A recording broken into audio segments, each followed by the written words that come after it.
Okay, thanks for tuning in to Stampscaping 101. I'm going to do another scene that utilizes this compass and gel pen. And this one's going to be based around some old designs of mine from, I don't know, sometime in the late 80s.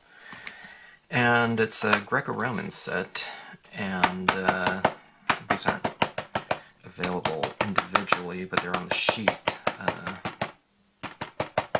sets. And some of these designs came before the nature line that I did with my former company, Stamp in the Hand, that I worked for 4 years or so.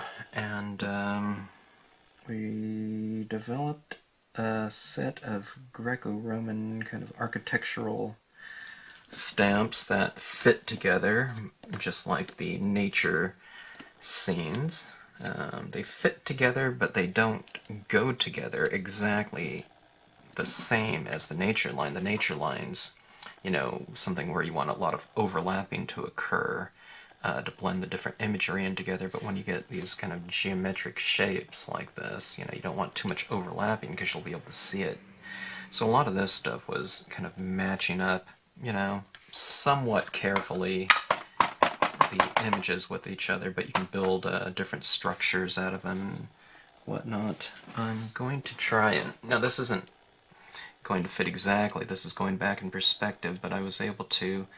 I put these lines at a 45-degree angle on the ends so that you could take and match them up somewhat, to fit that way. And this could also go at a 45-degree this way, and then this way, and this way. It can kind of create this kind of interesting window into, another dimension or something like that. But I'm just kind of eyeballing this. I'm not taking the time to do any careful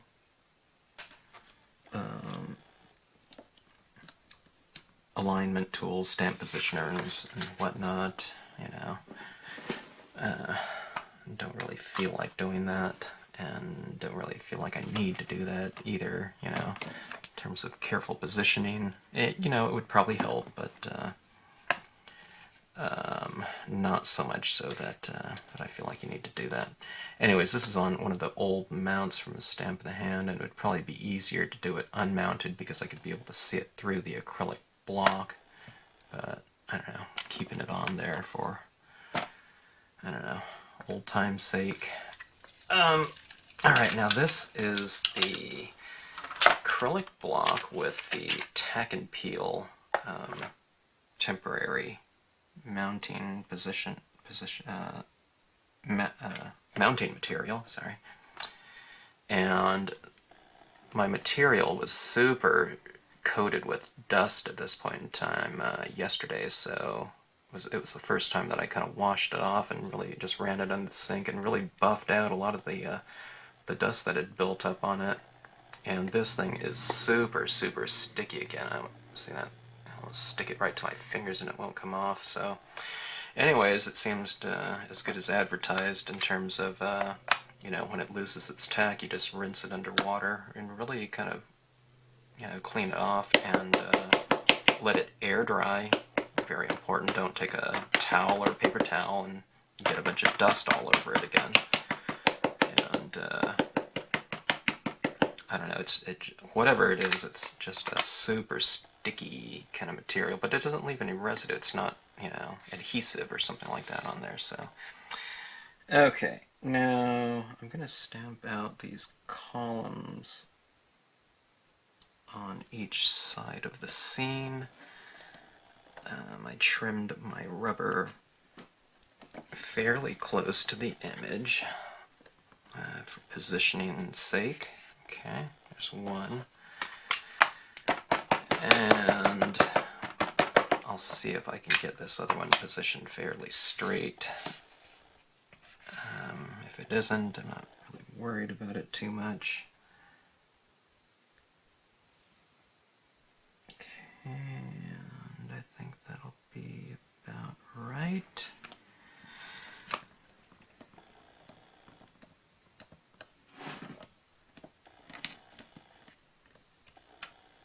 Okay, kind of create an interesting window. You can do a scene in the background, and it looks like some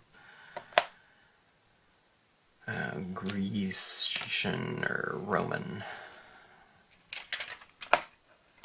landscape, or I don't know, whatever, landscaping, you know, with the columns here kind of provide a nice, I don't know, contrast. I'm going to do something kind of weird, maybe. This is a little doll from Viva Las Vegastamps. They have a lot of interesting imagery. They have thousands and thousands and thousands of images. A lot original, a lot copyright free, but always interesting. And if you're ever in Las Vegas, I'd recommend checking out the store. It's kind of old school, you know, where you have just lots and lots of rubber stamps, and the last time I was there, or, you know, very few accessories. It's kind of like going back in time to the late 80s and early 90s, you know, that type of stamp store where it's really just about the rubber stamp and imagery. There's a video, the first video I've ever posted on YouTube is on that store. This stamp right here is from Gumbo Graphics. I don't know if the imagery is really still available out there or not. I think Stamp Francisco owns the line.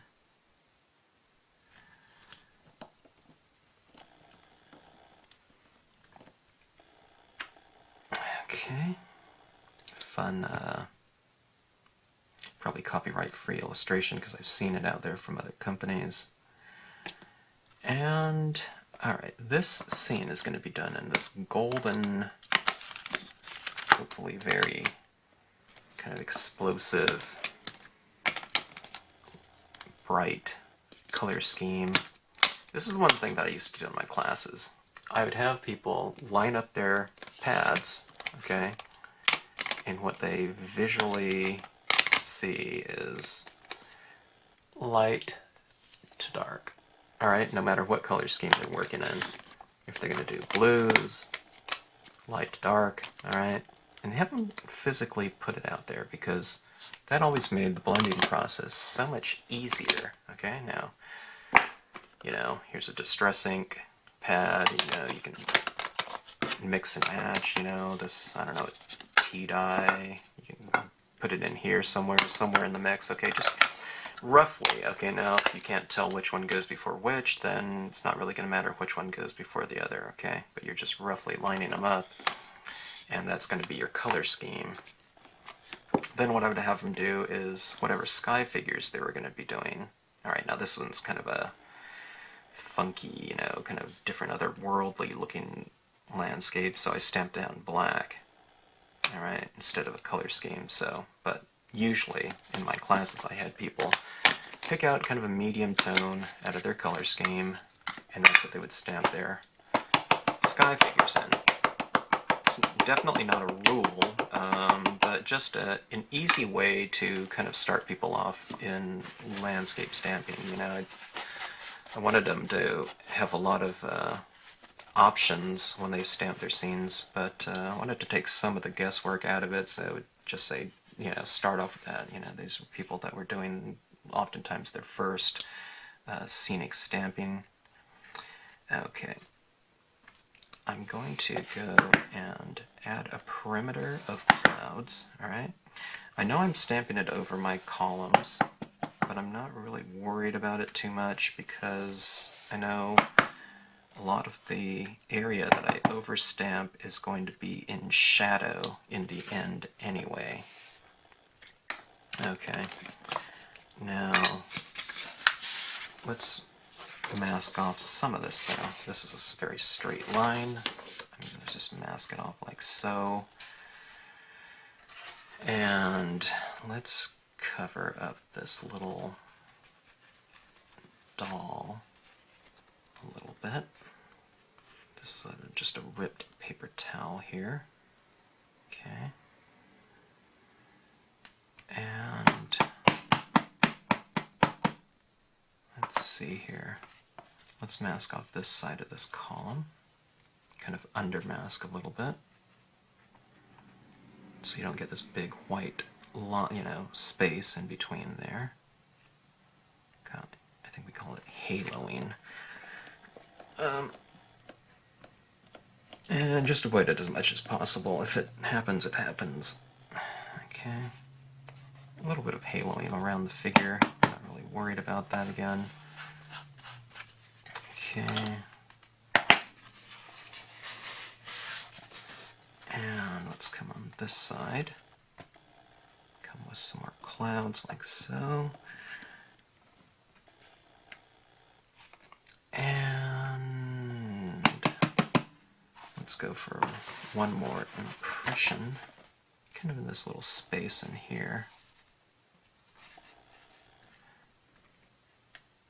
Okay, that kind of fills that in. Alright, now I've stamped it over the doll's head and stuff like that, but the white gel pen can take care of that. You can reclaim some of the whiteness of areas that we've lost. Alright, let's start with the toning process, and this is I think it's a clean applicator. It looks dirty and stained, but I just kind of blotted it off in a wet paper towel, and that should be all I need to do. I'm looking for a good... Now let's go with this Peach Bellini. I was thinking about starting with some kind of yellow, but let's go with the Peach Bellini. The Peach Bellini is kind of a warm, peachish hue. And let's go in and establish kind of a lighting scheme in the scene. This is my light source, the sun, and I'm going to create some shadows on this flooring down here. Maybe I don't want it completely white, so I can put some of my lightest colors on it, in which case it would be the first colors. Okay. Let's not leave the sun just a stark white, nor the doll. If you want some of the clouds to remain light, then just leave them the white of the paper in those areas.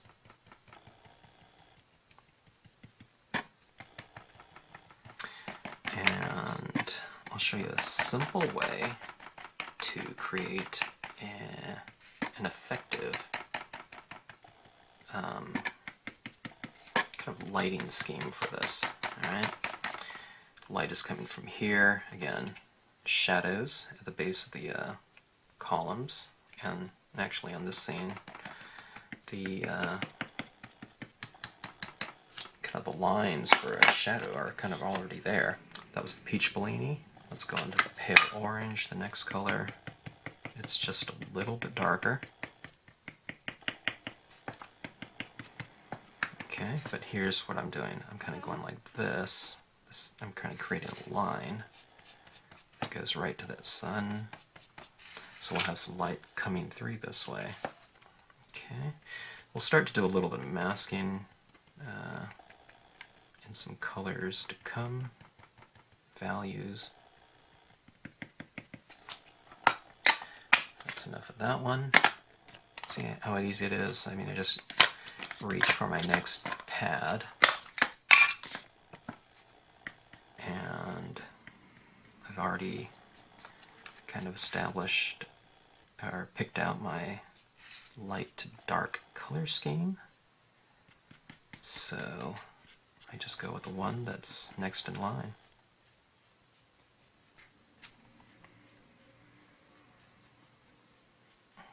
Let's brighten up some of that sun a little bit.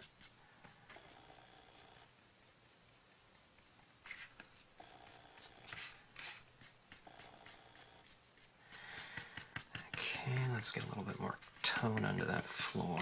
Not too much though. I think it was lacking some intensity. This is ochre.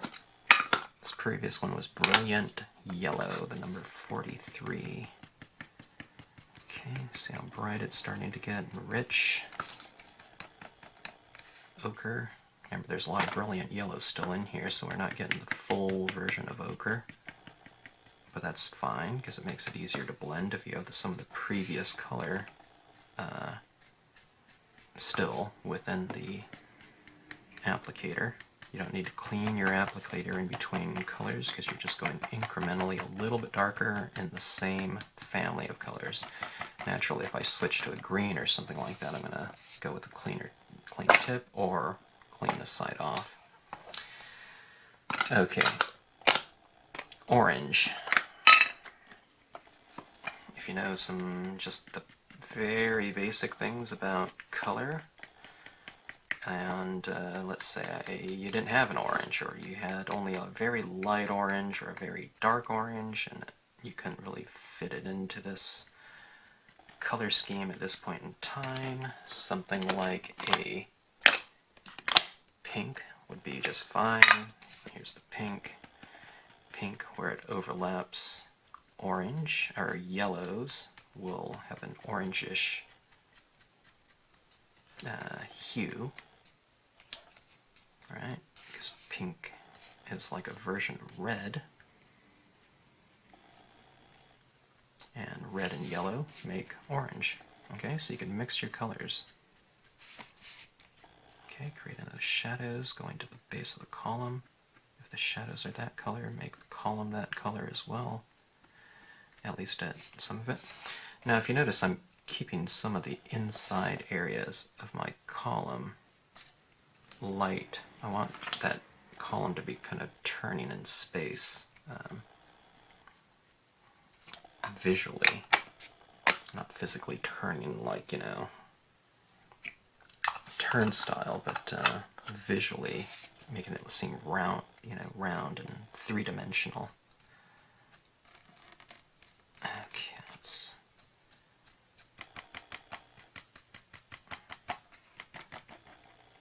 I can tell the page is feeling very wet at this time. You know, going through all these different colors so far. Okay, now let's do a little bit of masking here, and let's bring some deeper space into the scene. Well, okay, let's go with the brown first. Okay. Work your perimeter.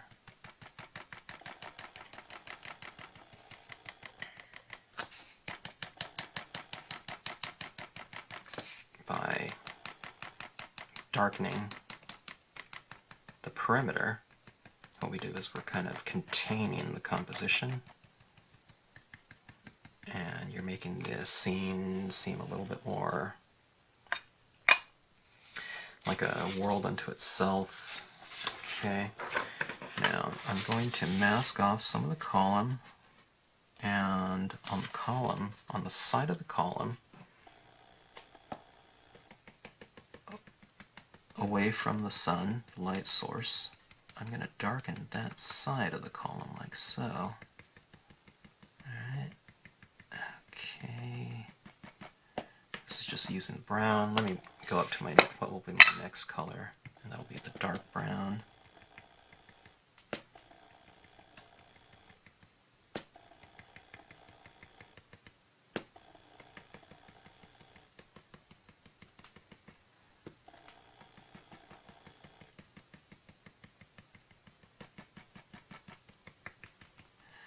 Alright, so I have that column that's a little bit more dimensional now. Let's do the same on this side, but what side of the column are we going to do? We're going to do the outside of it again, because the color, the light is coming from the inside of the scene, so we have the two inner sides of the column illuminated by our light source.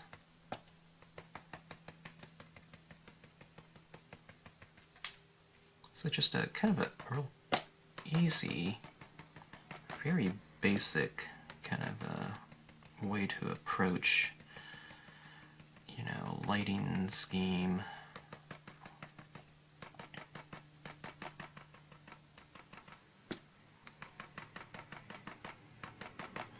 Okay, so those columns that are centrally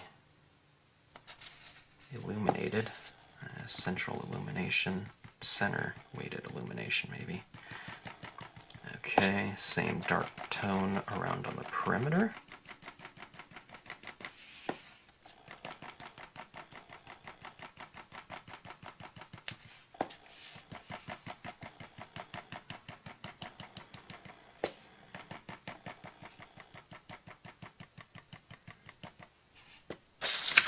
I'm going to try something now too. On the floor, I'm going to mask off the floor. Actually, let me show you.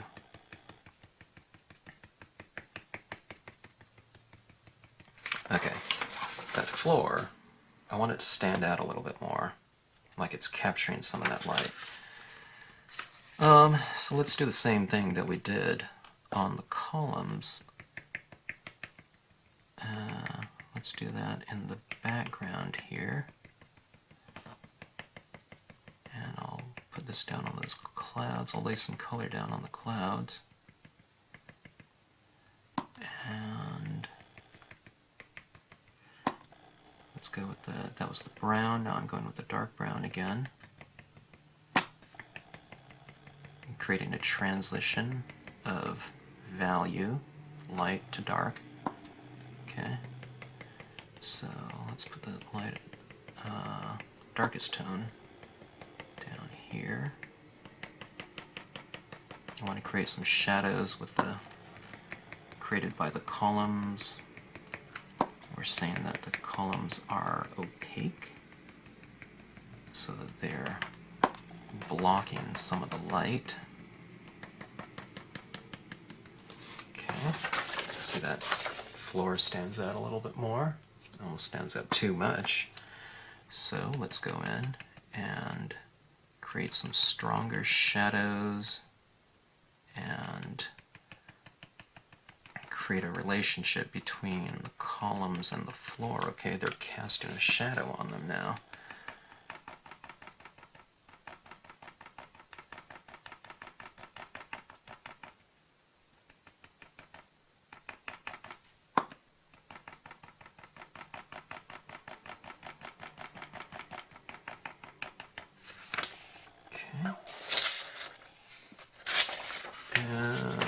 Looking at this, I'm going to make the side of the column even darker. So let's go and add a little bit more ink. I might have to go to black. Actually, that's getting darker. There's less of this brown in here now and just more of the straight dark brown. So that's being pretty effective. Can't have an easier mask than on straight objects.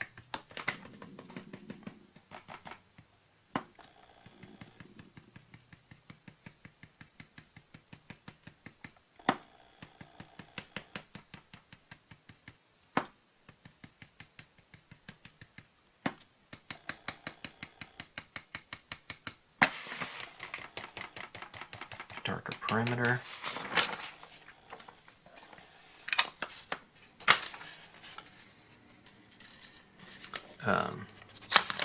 The face detection on my camera, I noticed, is locked in on this face here, so I guess that face detection really works.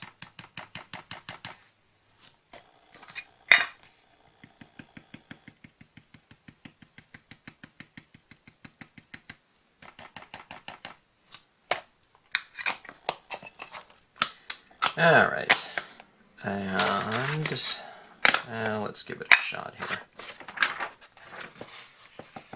Let's go with a black color, same black that I stamped out all the imagery in, and let's add that into the mix.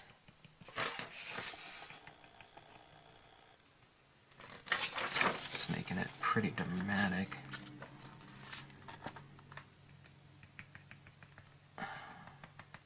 I won't add as much of this as I did with the darker brown. Okay. I think it looks pretty good.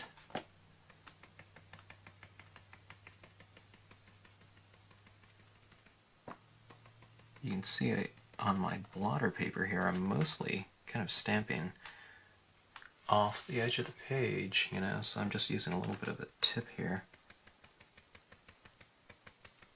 to apply that color. I want a lot of control over it. I don't want a big oval shape, you know, in black right in the middle there, so kind of be careful about that. How about this? Let's add a little bit more down at the base here, just to create a little bit more of a transition between light, you know, source, which is the sun, and, you know, more distant areas. Plus, I didn't just like that just straight, you know, solid area brown. I needed to vary it slightly, just with a little bit more value, darker value. Okay, that is that. Let's add a couple more objects in here. Everything's very, very symmetrical. Everything's completely balanced, and I want to bring in a little bit of variation into it. This is the Gulls stamp, and I kind of like the shape of these to be kind of flying off into the sunlight. And this is a stamp that I borrowed at the Scenic Stamping. I think that's where I got it, at the Scenic Stamping Retreat one summer, and used it and really liked it. It's by Serendipity Stamps.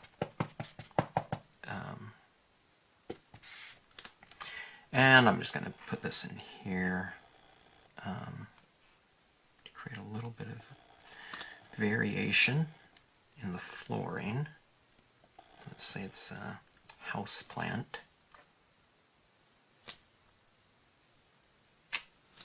Kind of bold.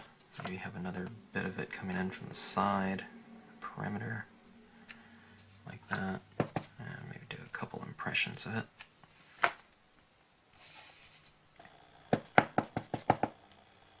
Bit coming up from down here. Okay. Kind of a fun, looks like it's, the stamp looks to me like an eraser carving. Some of the companies, including the Stamp in the Hand, featured a lot of cool eraser carving. You know, some of the first forms of rubber stamping is taking a eraser and doing a carving on it, and you of course make a lot of different impressions from that carving. Okay, let's add some, ooh, that's too purple. Let's add some different very specific marks. Too dark again. Let me get something very light. These are alcohol-based pens. And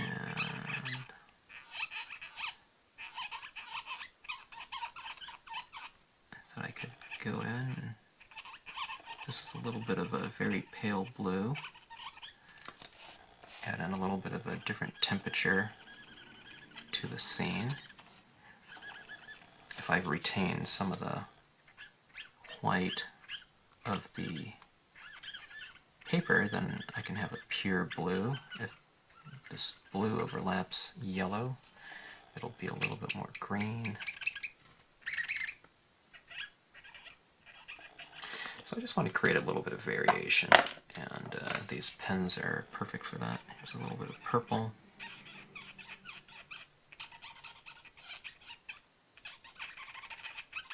Good way to introduce some very specific areas of tone. I don't find the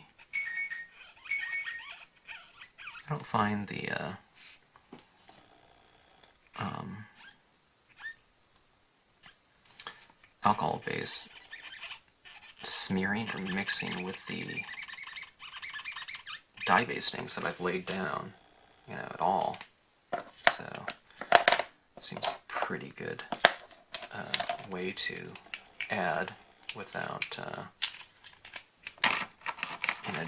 affecting in any negative way the color application that we've already done. A little bit of blue here, kind of deepening the shadows. This is kind of what I do, just, in scenes, I deepen the shadows of things. There's certainly some shadows on the sun face image, and I'm just going back in and reiterating it with a little bit more color. Okay, maybe here's some areas of the floor. Maybe I'll go along the flooring, some columns and the grooves in the columns. You can add, a little bit of tone.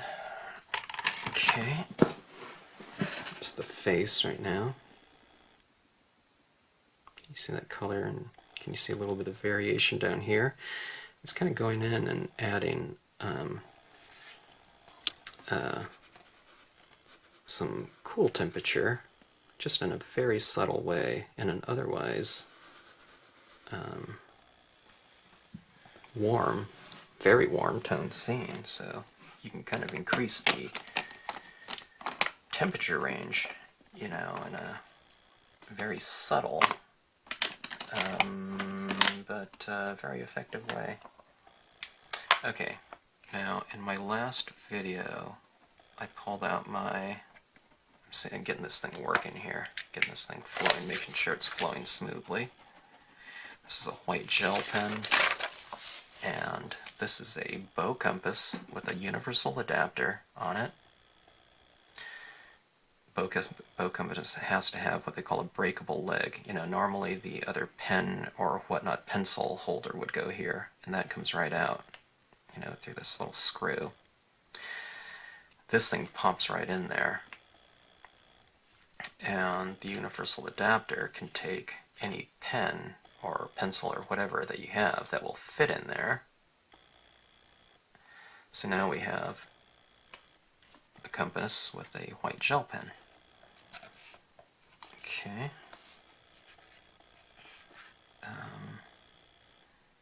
I'm looking for the center point of the scene. It's really more towards, I stamped the sun a little bit to the right, but I'm looking for this little hole that I poked in here. That was really the true center of the card. Alright, now the center of this, I'm going to go with roughly like right there to the hour left of the nose there. And let's see here. I tell you what, let's make the bottom of this first circle that I add the top of the floor. Kind of create a relationship between. Let me try to get a little bit more of what I think the center of that sun would be. Okay. And let's just add on this circle. I'm going to have the circle look like it's behind the columns, okay? Like it's just in the sky. Okay, there's one circle, well, part of a circle. And I'm looking at my little object here, the doll. Sorry, my hand's in the way. And let's make the next circle like right around his hand, like there's something, important about the hand.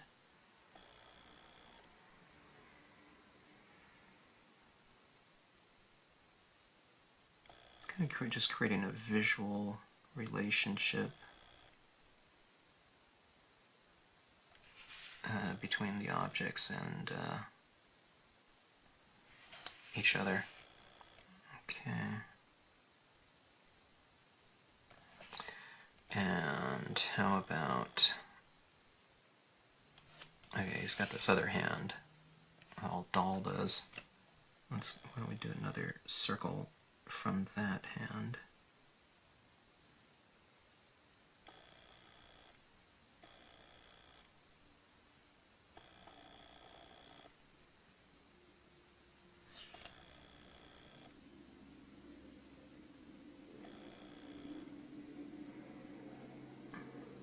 Something like that.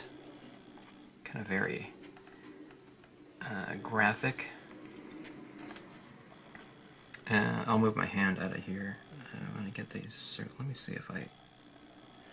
Yeah, that wasn't really centered at all. I was going to put another circle from on the inside of that column, but it doesn't really fit.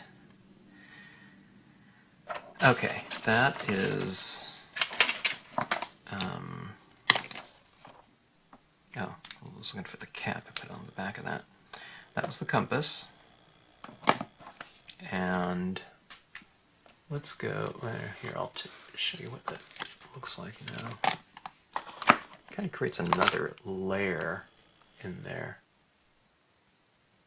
of imagery. You can't see the lines in here as much because it's against light, but you can really see them in the background around dark. Okay, let's create some kind of special textures with the gel pen. These could be stars, and these little circles, concentric circles, are surrounding the sun, so they certainly could be. I always loved celestial. I love cartography and maps of the universe, and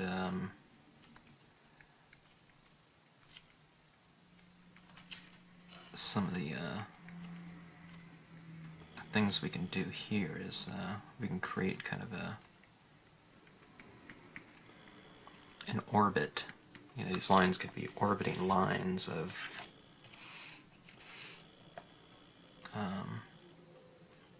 whatever, satellites or planets or whatnot around the main sun. So I can put like dots onto these lines, you know, so they're not just floating out there, they're anchored and, I don't know, imagery. It looks more purposeful. Here's a little planet. Maybe that planet down there has a few moons around it. Alright. Now this doesn't have to be our galaxy. It could be otherworldly, so you can put as many as you want. This is a sun, and we have the light coming out. We have the shadows down here. Why not add some sun rays, or kind of like a solar flare coming out from that sun.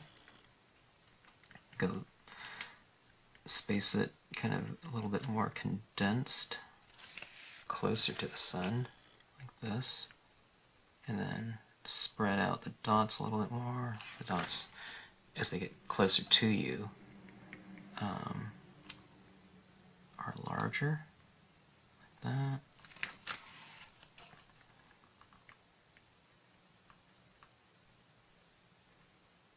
So now you have something that's kind of representative, represents, you know, something more dimensional. You have something coming, you know, kind of out of the card rather than flat, okay?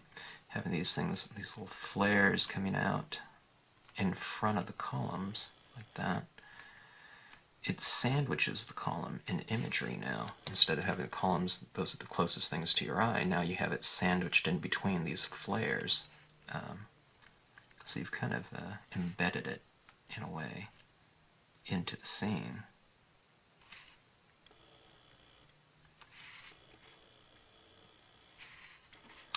And, okay, let's put a few highlights on the side of the column, facing the light.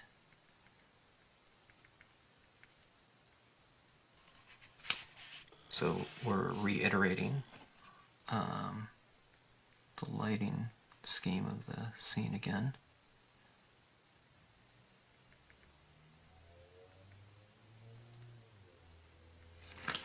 Through the use of highlights. With the ink, we did it with the use of shadow.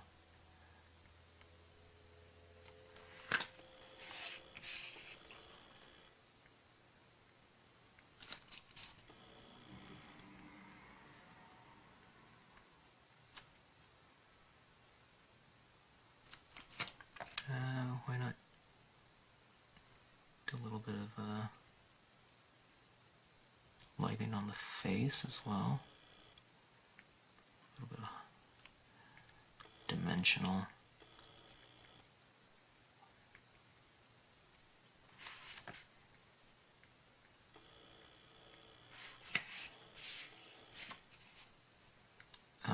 Certainly you can put some on the clouds, being illuminated by the lighting,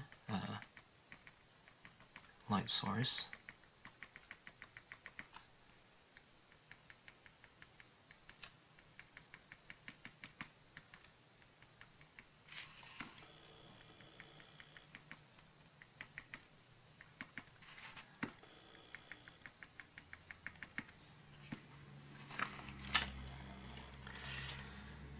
And have a few little highlights on the floor, capturing that sparkly, clear light.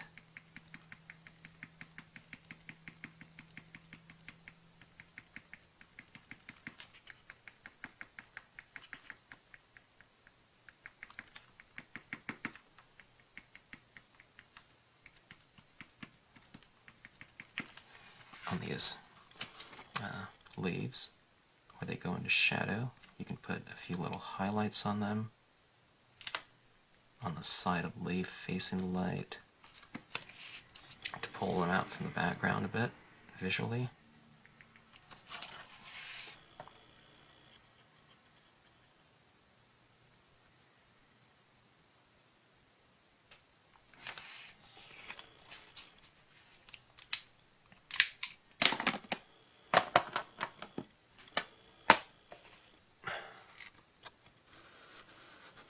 White gel to bring a bit of a, okay, let me see, this is blotting this right here, taking some of it off, getting it to the right consistency before applying it. Consistency meaning relative wetness, dryness of a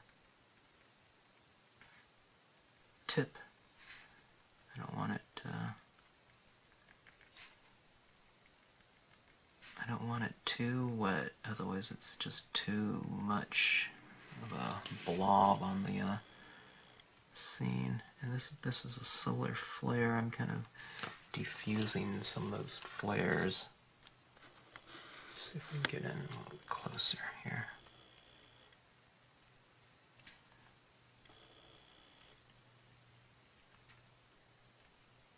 Kind of going and adding some of this tone to this ink to,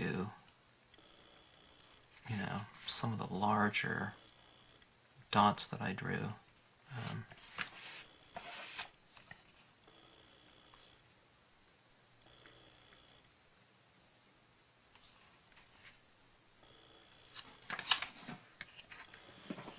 Some of it might be too much, I don't know. Around here in that shadow, maybe I'll blot some of it off. As I tap on there, my little tap, it comes off of my thumb or finger. Knock some of it down a little bit so it's not quite so glowing so much. Okay. And there you have it.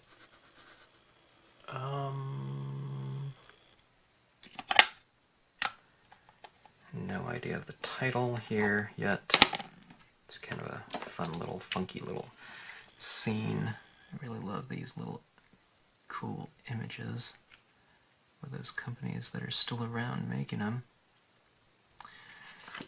And let's see, I'm putting a few little highlights on the little figure here, capturing some of that light.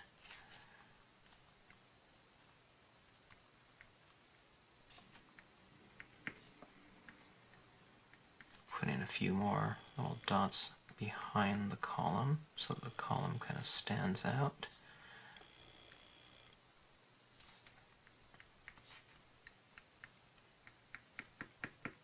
It stands out because we have a bit of a textured background back here.